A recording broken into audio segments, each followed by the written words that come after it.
예, 상속시 유의사항에 대해서 알아보겠습니다. 제가 전문적인 세무사는 아니니까 세무사가 해야 할 게 있고 가장 우리가 실수하는 부분에 대해서 말씀을 드릴게요. 상속을 하게 되면 6개월간의 기간을 주게 됩니다. 6개월간의.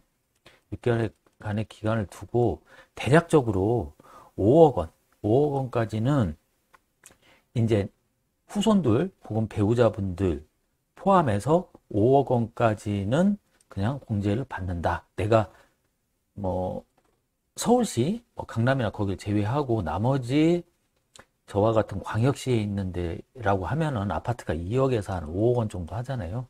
그 정도 집 한 채 정도 내려놨다. 이게 가장 저하고 밀접하고 제 주변에서 상속으로 받는 금액의 그 평균치입니다. 그래서 5억 원까지는 그렇게 걱정을 안 하셔도 됩니다. 근데 우리가 6개월이라는 시간을 두고 이제 망인으로부터 이제 사망 신고를 하시고 그 주민센터에다가 사망 신고를 하게 되면 일괄 검색 시스템이라고 해가지고 망인이 돌아가셨을 때 남겨놓으신 뭐 보험이라든지 연금이라든지 이런 것들을 다 조회가 가능을 해요. 그 통장 가고 이때부터 당연히 쓰시면 안 된다는 건 다 상속으로 다 아시게 되고 그리고 세무사를 만나셔서 절차를 받게 되는데 가장 미스하는 부분이 5억 원인데 옛날에 망인께서 1인 1가구 1주택이었다고 하면은 6개월 내 팔면 그냥 이것도 비과세가 됩니다. 대신에 그 돈을 또 나눠 갖게 되면은 5억 원까지는 자녀든 배우자든 세금을 안 내게 됩니다. 문제는 안 팔렸을 경우에 안 팔리면 누군가의 혹은 가족끼리 지분 등기를 하게 되겠죠. 자녀가 2명이라고 하면은 하나 뭐 50분의 50, 2분의 2 지분 등기를 하게 되죠. 그 다음에 이 집을 언젠가는 팔 거 아니에요. 언젠간 팔 거. 여기에서 미스를 하는 경우가 많습니다. 이제 그 통상적으로 공시가격, 뭐 이제 기준가격이라고 이제 통상 얘기하는데 공시지가가 있고 개별주택 가격이 있고 공동주택 가격이 있잖아요. 그리고 이런 것들 기준시가라고 하고 요구에서 이제 안 되는 걸 이제 저는 기준시가라고 하거든요. 이거대로 과표를 시세가 5억 원인데 취득 당시 만약에 6개월 동안 안 팔려서 자녀분들이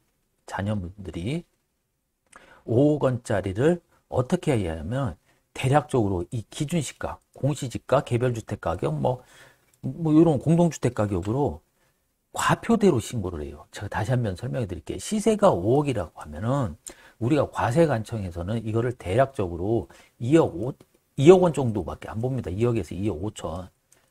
근데 2억 원이라 볼게요. 2억 원으로 보게 되면 여기 1억 원 해서 자녀가 2명이라고 하면은 이 과표가 2억으로 잡힌다. 그래서 다음에 파실 때는 5억에서 2억을 뺀 3억이 과표 기준가액이 된다. 요게 키포인트입니다. 요게 키포인트.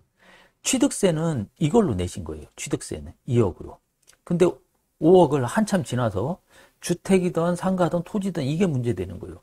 안 팔려서 다음에 팔려고 하니 우리가 상속 등기했을 때 이 과표가 본인들은 그냥 5억으로 예상을 하시고 그냥 5억에서 5억 팔았으니까 나는 세금을 양도세는 안 내겠지라고 착각을 하시는 분들이 많아요. 그러시면 안 된다는 얘기죠. 제가 한번 요하고 똑같은 사례가 있어가지고 말씀을 드릴게요. 이게 예전에 90년도에 어떤 주택을 이제 한자로 써있는데 4,500만 원에 샀어요. 4,500만 원. 근데 후손들이나 본인분들도 배우자분도 4,500에 자기가 샀다라고만 기억을 하는 것도 그리고 매매계약서를 가져오니까 제가 이 상담을 받았을 때 일단 매매계약서를 보라고 했어요.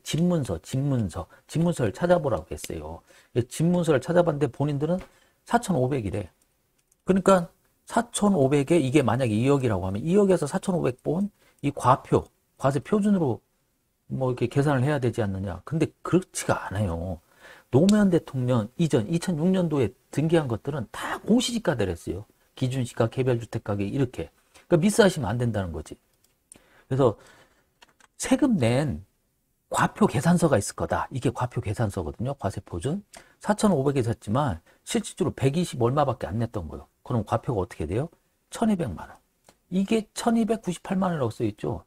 매매 계약서 뒤에 보면 취등록세 낸다고 법무사들이 계산서를 줍니다. 이 계산서 상에 써있는, 그러니까 이거는 4,500에 샀다라고 착각을 하시지만 우리는 1,298만, 약 1,300만 원의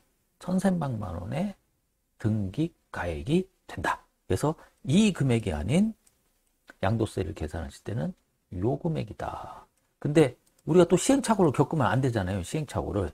그래서 만약에 이제 4억 원짜리를 과표가 2억이라고 하더라도 후손들은 법무사한테 그냥 맡기면 이 금액으로 취득세를 내시는 게 아니라 다 요걸로 합니다. 2억으로. 반가격으로. 그러니까 이런 현상이 생긴 거예요. 그래서 제가 아는 지인분들한테 뭐라고 얘기를 하면은 감정을 받아라. 감정을. 통상적으로 두 군데서 받아야 하는데 이 정도 뭐 5억 원 미만이나 한 필지나 소액인 경우에는 감정평가사한테 의뢰를 하시면은 시세대로 감정평가사가 나옵니다. 우리 그 대법원 대법원 인터넷 경매 사이트 보면 감정평가서 있잖아요. 그거하고 똑같아요. 근데 이 금액이 50에서 뭐 100만 원, 120만 원, 많게는 120만 원 나와요. 요렇게 해 두시는 게 훨씬 낫다. 몇 천만 원 낼 거를 그냥 돈 100만 원으로 할 수 있는 거예요. 그러면 다음에 만약에 안 팔려서 6개월 뒤에 상속 등기는 6개월 이내에 하셔야 되잖아. 안 팔릴 경우에. 그래서 후손들이 가져오는데 이거대로 그냥 과표대로 공시지가, 기준시가, 개별주택가격, 공동주택가격 이런 공시지가대로 하시면 안 되고 감정을 받으셔라. 감정을 받으시는데 뭐 플러스 마이너스 약간 차이는 있지만 제가 실제로 해보면 증여를 할 때도 감정평가를 반드시 받으라고 하거든요. 시세대로. 그래서 이것도 상속도 마찬가지로 감정평가를 받아서 과표를 올려놔라. 당장은 내가 취등록세 조금 낼지 모르겠지만 다음에 양도세에서 아주 그냥 100만 원으로 그냥 감정평가 금액 그 서 받은 거를 한 몇천만 원을 낼 수 있다. 요게 키포인트입니다. 상속할 때 꼭 유의사항 과표대로 하시지 마시고 감정평가를 꼭 받아두셔라. 이상입니다.